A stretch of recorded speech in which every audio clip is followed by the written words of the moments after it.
जब कट गए दरिया पे अलमदार के बाजू, शानों से जुदा हो गए। थर्रार के बाजू रेती पे गिरे शाह के, गमखार के बाजू थर्राने लगे सैयदे।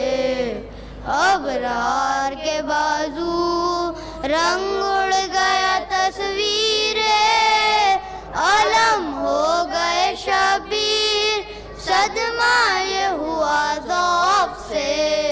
खम हो गए शबीर, हम सोग में है कत्ल, हुआ शेर हमारा आशिक मेरे बच्चों का। ज़माने से सितारा फरमा के ये हजरत ने, अमामे को उतारा फरमा के ये हजरत ने, अमामे को उतारा। आफत में फंसी पानी की मोहताज सकीना, बस हो गई दुनिया में यतीम आज सकीना, बस हो गई दुनिया में यतीम आज सकीना। हजरत को संभाले हुए दरिया पे जो लाए, अब्बास से अलमदार सिसकते नजर आए। अकबर ने कटे हाथ तड़पते हुए पाए, भाई को खुदा भाई का लाशा न दिखाए, भाई को खुदा भाई का लाशा न दिखाए। झुकने जो लगे काब के, गश कर गए शबीर, साबित अली अकबर पे हुआ मर गए शबीर, साबित अली अकबर पे हुआ मर गए शबीर। सरका के कदम जल्द ये अब्बास पुकारे, फेरो मेरे लाशे को मैं कुर्बान तुम्हारे। छाती में है दम मौत के आसार हैं सारे, किबले की तरफ चाहिए मुँह है मेरे प्यारे, किबले की तरफ चाहिए मुँह है मेरे प्यारे। बेदस्तू इस वक्त ये ऐसा करो हम पर, रख दो मेरा सर किबलाए आलम के कदम पर, रख दो मेरा सर किबलाए आलम के कदम पर। गश में ये सुखन सुन के पुकारे सहजीशां, ये किसकी सदा है मैं इस आवाज पे कुर्बान।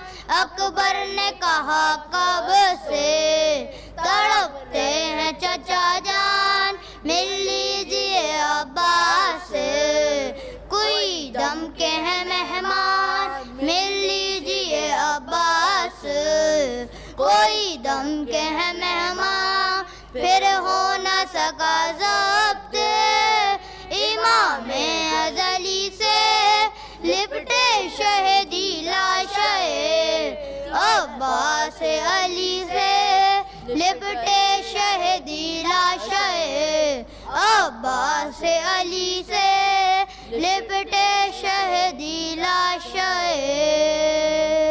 जो दिल से मांगने आए हुसैन देते हैं,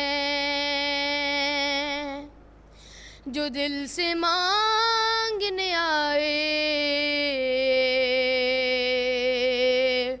हुसैन देते हैं। करीम इसलिए कहते हैं मेरे मौला को, करीम इसलिए कहते हैं मेरे मौला को कि सवाल करने से पहले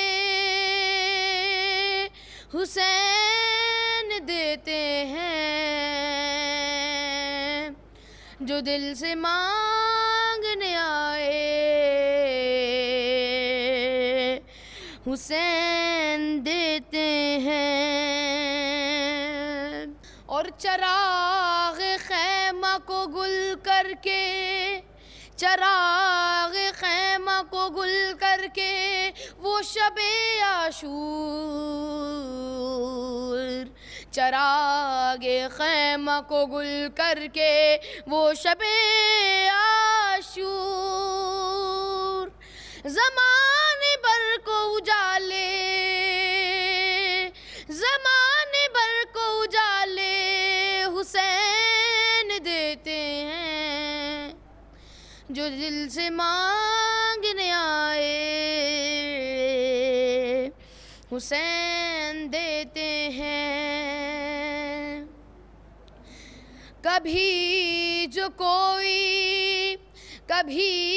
कोई विलायत के हक में बोलता है, कभी जो कोई विलायत के हक में बोलता है, दलील और हवाले, दलील और हवाले हुसैन देते हैं, जो दिल से मांगने आए हुसैन देते हैं। तबारुक और ये कूंडे, तबारुक और ये कूंडे नियाज़ दस्तरखां, तबारुक और ये कूंडे नियाज़ दस्तरखां, अरे हमें ये पाक निवाले, हमें ये पाक निवाले हुसैन देते हैं, जो दिल से मांगने आए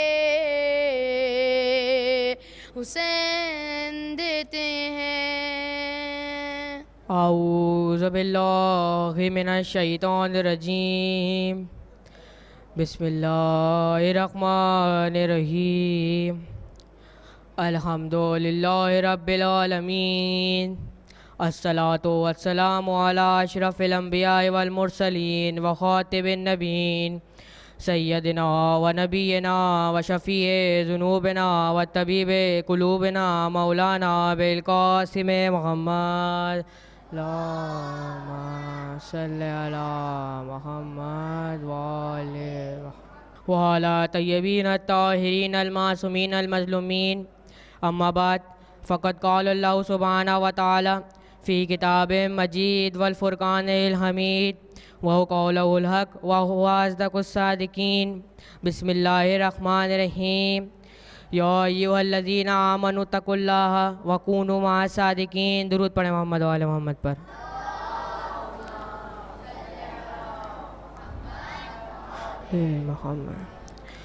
अज़ीज़ान गिरामी क़द्र, जिस आयत मुबारका की तिलावत का शर्फ़ मैंने आप लोगों के सामने हासिल किया, ये आयत कुरान मजीद की नवी सूरत सूरह तौबा, जिसे सूरह बरात भी कहते हैं, इसकी आयत नंबर 119 है कि जिसमें परवरदिगार इरशाद फरमा रहा है, ए ईमान वालों तक़वा इख्तियार करो और सादिकीन के साथ हो जाओ।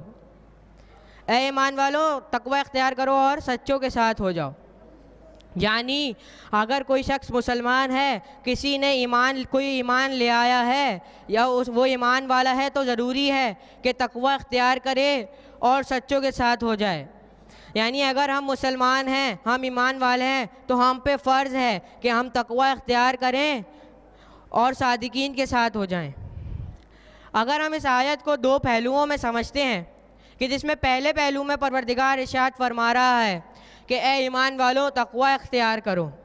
तो तकवा से क्या मुराद है? क्या अगर कोई शख्स नमाज पढ़ रहा है और बाकी इबादत अंजाम नहीं दे रहा तो क्या ये तकवा कर रहा है? नहीं। क्या कोई शख्स तमाम इबादत अंजाम दे रहा है, तमाम इबादत अदा कर रहा है, लेकिन पड़ोसियों के हुकूक नहीं जानता, पड़ोसियों से बदतमीज़ी करता है, रिश्तेदारों से बदतमीज़ी करता है, तो क्या ये तकवा है? नहीं। बल्कि तकवा से मुराद शरीयत की निगाह में इस तरह है कि जैसे कोई शख्स एक पगडंडी से गुज़रता है। पगडंडी उसे कहते हैं जो एक खेत से दूसरे खेत जाने के लिए रास्ता इस्तेमाल होता है, इसे पगडंडी कहा जाता है। तो शरीयत की निगाह में तकवा इख्तियार करने से मुराद ऐसे है कि जब कोई शख्स एक पगडंडी से गुज़रता है तो अपने दामन को समेट लेता है कि कहीं ऐसा ना हो कि जो खेत की झाड़ियाँ हैं, खेत के कांटे हैं या खेत के जो कीड़े हैं वो उसके कपड़ों पे लग जाएं, और आहिस्ता आहिस्ता वो खेत पार करता है कि कहीं ऐसा ना हो कि जल्दी में उसका पैर फिसले और खेत की कीचड़ में चला जाए। बस शरीयत कहती है यही तकवा है। इंसान अपनी ज़िंदगी इस तरह गुजारे, इस तरह गुनाहों से बच के गुजारे कि जिस तरह एक शख्स पगडंडी से गुजरते हुए अपने दामन को बचाता है। यानी कोई शख्स नेकियां करता हुआ अपने दामन को बचाता हुआ दुनिया से चला जाए, इसे तकवा कहते हैं। दुरूद पढ़े मोहम्मद वाले मोहम्मद पर।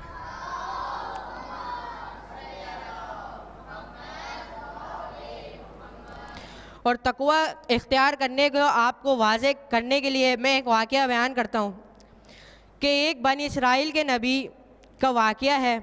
हज़रत इमाम अली रज़ा अलैहिस्सलाम अपने सहाबी अबा सलत को ये बता रहे थे, और ये अल्लामा बाकर मजलिसी ने अपनी किताब रूहुल हयात में भी लिखा है। वो इमाम रज़ा फरमाते हैं कि एक बनी इसराइल के एक नबी थे। नबियों को 3 तरह से हुक्म खुदा होता है। एक वही के ज़रिए कि हज़रत जिब्राइल नाजिल होते हैं और वो खुदा का हुक्म बताते हैं। एक इल्हामी तरीके से, यानी अल्लाह ताला नबी के दिल में वो बात डाल देता है कि जो उसका हुक्म होता है। और तीसरी तरीका होता है ख्वाब के ज़रिए से, यानी अल्लाह ताला अपना हुक्म नबी को ख्वाब में बताता है।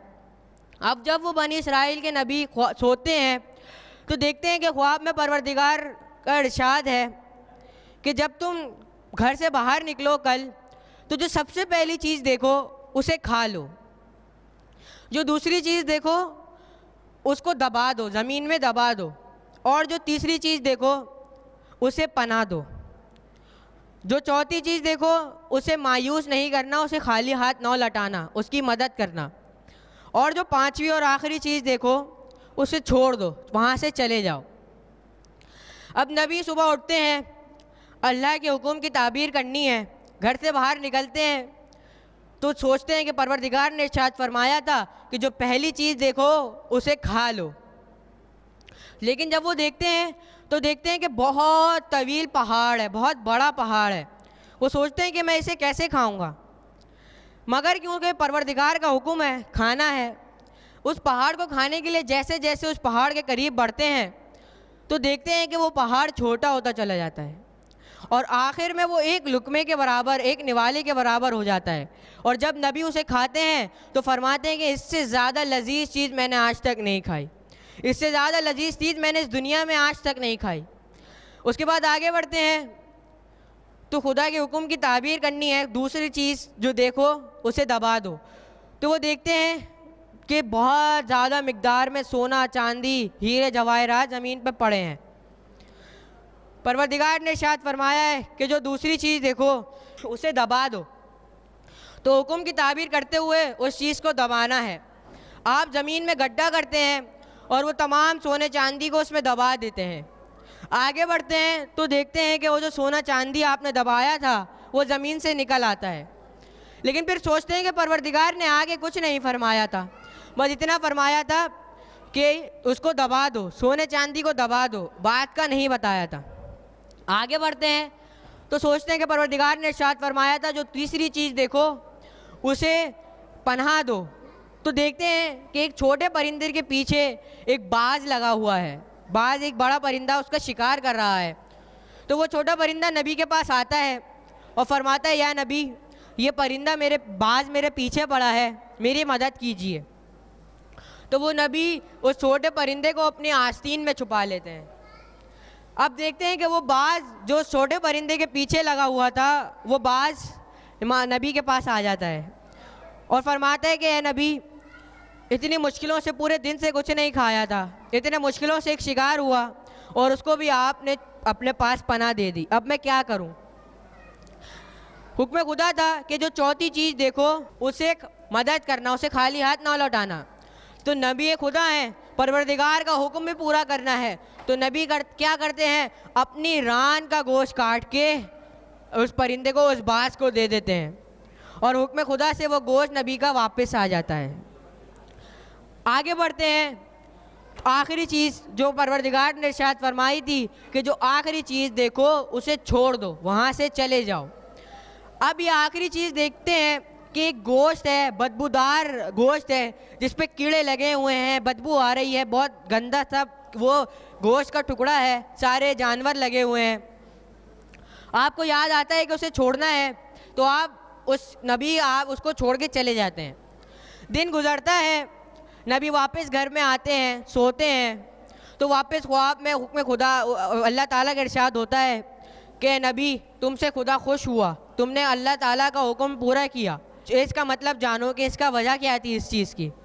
जो तुमने पहली चीज़ खाई वो था गुस्सा, जो देखने में बहुत बड़ा लगता है, लेकिन अगर इंसान उसे पी जाए तो उससे ज़्यादा लजीज चीज़ उसने दुनिया में नहीं देखी होगी। जो दूसरी चीज़ तुमने देखी और उसको ज़मीन में दबा दिया वो है तुम्हारी नेकियां, यानी अपनी नेकियां करो और छुपा दो।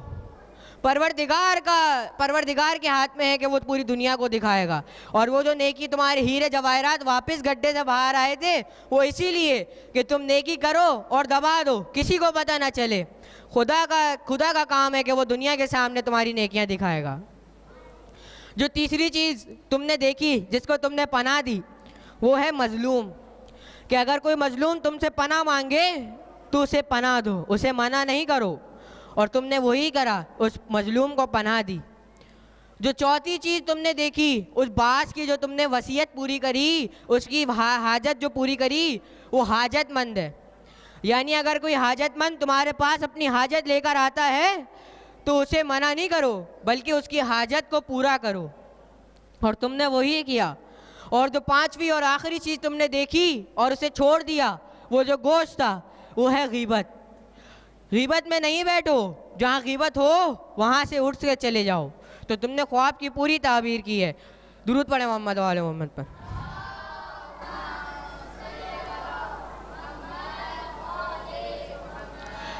तो ज़ानिगरामी कद्र, हमें मालूम हो गया कि तकवा क्या है और तकवा इख्तियार कैसे करना है। अब अगर इस आयत की दूसरे पहलू को समझते हैं तो इसमें परवरदिगार इरशाद फरमा रहा है और सादिकीन के साथ हो जाओ और सच्चों के साथ हो जाओ, यानी परवरदिगार ये नहीं फरमा रहा कि सच्चे हो जाओ, ये नहीं फरमा रहा कि सच्चों के साथ हो, सच्चे सादिक हो जाओ, बल्कि फरमा रहा है सच्चों के साथ हो जाओ। वो क्यों? क्योंकि अगर परवरदिगार इरशाद फरमाता कि सच्चे हो जाओ तो हर शख्स कहता कि मैं सच्चा हूँ। क्या कोई शख्स ये कहेगा कि मैं झूठा हूँ? नहीं, हर शख्स यही बोलेगा कि मैं सच्चा हूँ। हालांकि आप जानते हो कि वो बहुत बड़ा झूठा है, लेकिन क्योंकि कलमा पढ़ रहा है तो एक बात तो वो सच्ची कर रहा है, यानी कुछ तो वो सच्चा है। लिहाजा परवरदिगार ने इरशाद नहीं फरमाया कि सच्चे हो जाओ, बल्कि परवरदिगार ने इरशाद फरमाया सच्चों के साथ हो जाओ। सच्चों के साथ होना है, लिहाजा ज़रूरी है अगर सच्चों के साथ होना है तो सच्चों को तलाश भी करना पड़ेगा। अब हम अगर सच्चों को तलाश करते हैं तो मेरे नज़रिए में कोई और सच्चा है, किसी के नज़रिए में कोई और सच्चा है, आपके नज़रिए में कोई और सच्चा है। जो मेरे नज़रिए में सच्चा है वो आपके नज़रिए में झूठा है, जो आपके नज़रिए में सच्चा है वो मेरे नज़रिए में झूठा है। तो परवरदिगार हमें किन सादिकीन के साथ होना है? तो परवरदिगार ने कुरान में ही बताया है कि सच्चे कौन हैं। हमें यही देखना है कि परवरदिगार कुरान में किन्हें सच्चा कह रहा है। जिन्हें वो कुरान में सच्चा कह रहा है हमें उन्हीं के साथ होना है। और जब हम सच्चे तलाश करने के लिए कुरान आगे पढ़ते हैं तो हमें सूरह मुआहिदा में आया मुबाइला मिलती है कि जिसमें परवरदिगार इरशाद फरमा रहा है ए नबी ए रसूल इनसे कह दीजिए कि ये अपने नफ्सों को लाएं, हम अपने नफ्सों को लाएंगे। ये अपने जवानों को लाएं, हम अपने जवानों को लाएंगे। ये अपनी औरतों को लाएं, हम अपनी औरतों को लाएंगे। और मिलकर बद्दुआ करेंगे और जो झूठा होगा उस पर खुदा की लानत होगी। तो अज़ीज़ान गिरामी कद्र, कुरान के साथ साथ वो नसारा का सबसे बड़ा आलिम, वो ईसाइयों का सबसे बड़ा आलिम जो अपने आप को सबसे ज़्यादा सच्चा मानता था, वो पंजतन के सच्चे होने की गवाही दे रहा है। क्या कह रहा है? कह रहा है कि आज मैं ऐसे सच्चे चेहरे देख रहा हूँ कि अगर ये पहाड़ को इशारा कर दें तो पहाड़ अपनी जगह से हिल जाए। इनसे मुबायला ना करना। अगर इन्होंने एक दफ़ा मुबायला तुम लोगों ने कर लिया तो क़यामत तक एक ईसाई ज़मीन पे पैदा नहीं होगा।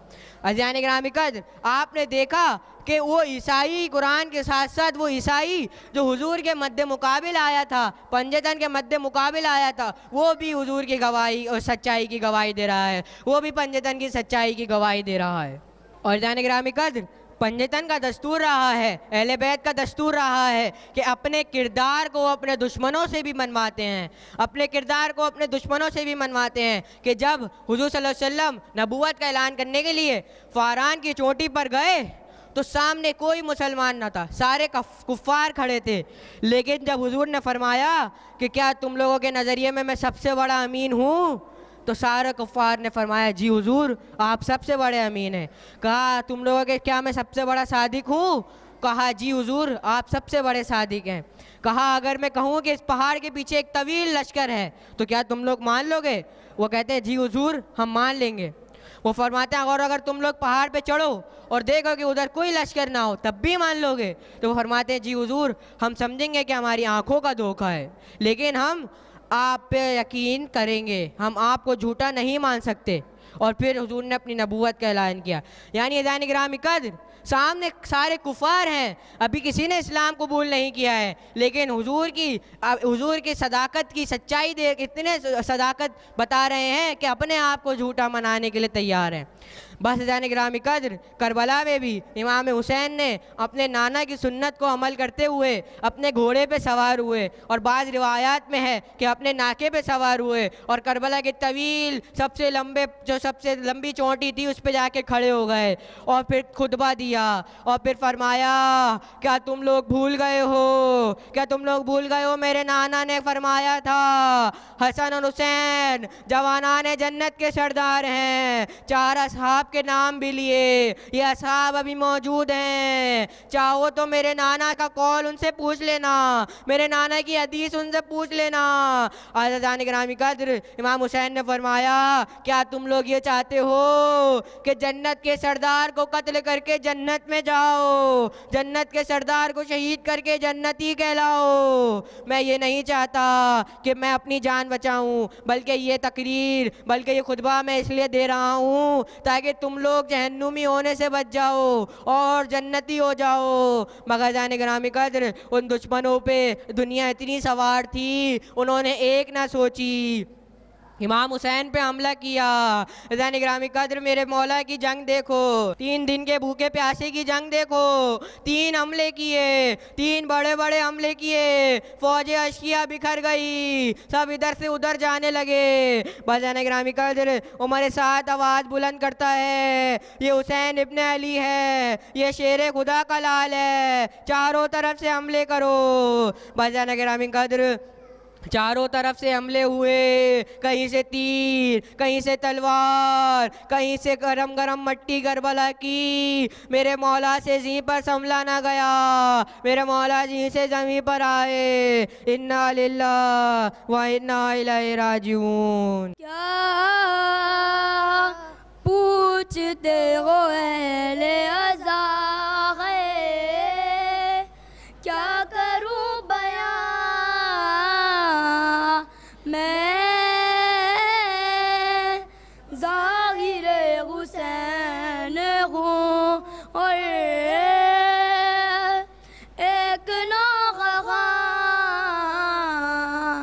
आया हूँ करबला से बसदरंज और फुगान। कोई करे सवाल ये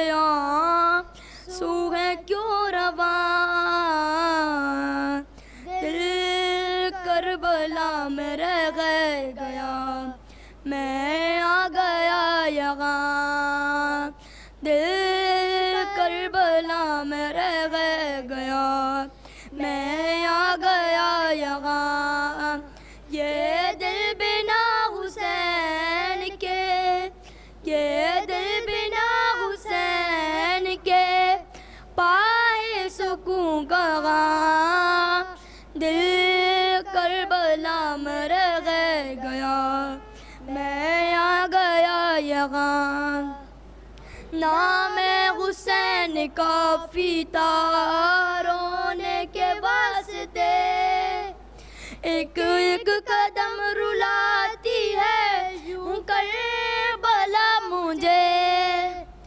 पहले में ग़म गाए हुसैनी पे रुक गया, पहले में ग़म गाए हुसैनी पे रुक गया। याद आ गया कि एक बहनियाँ तीनों गुर्बत में कत्ल हो गया मज़लूम बेवतन। मैं बाई बाई के गए तिलाशा बगन बगन, मैं बाई बाई के गए तिलाशा बहन बगन, मैं बाई बाई के गए तिलाशा बहन बहन।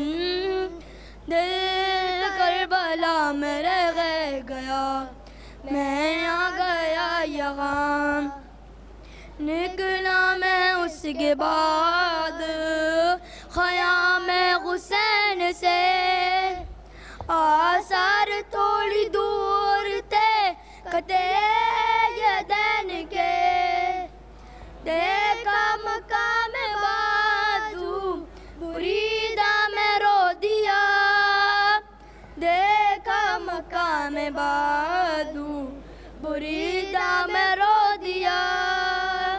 फरियाद कर लगी वो तो सूखी हुई जुबान, दिल करबला में रह गया, मैं आ गया यहाँ।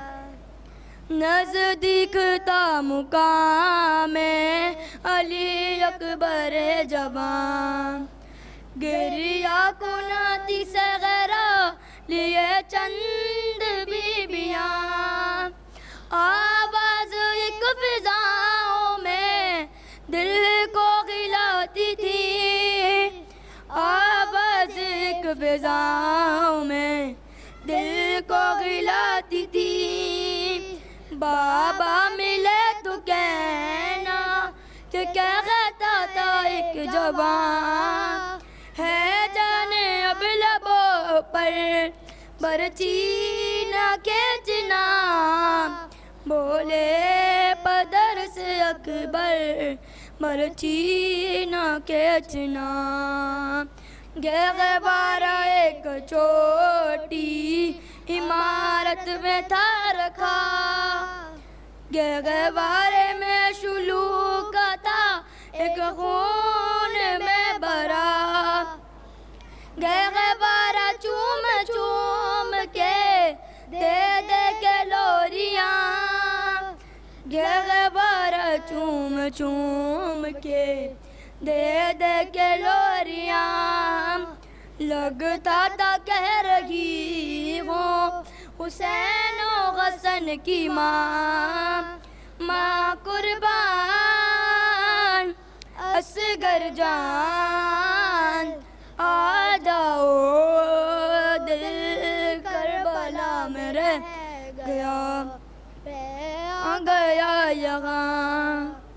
हाँ वो मुकाम जो के ज़मीन से बुलंद था, बेटी अली ओ ज़हरा की पहुँची बसद बुका। देखी जो चलती गर्दन है शबीर पर छुरी, देखी जो चलती गर्दन है शबीर पर छुरी। ज़ैनब पुकारी बाबा ग़ज़ब हो गया यहाँ।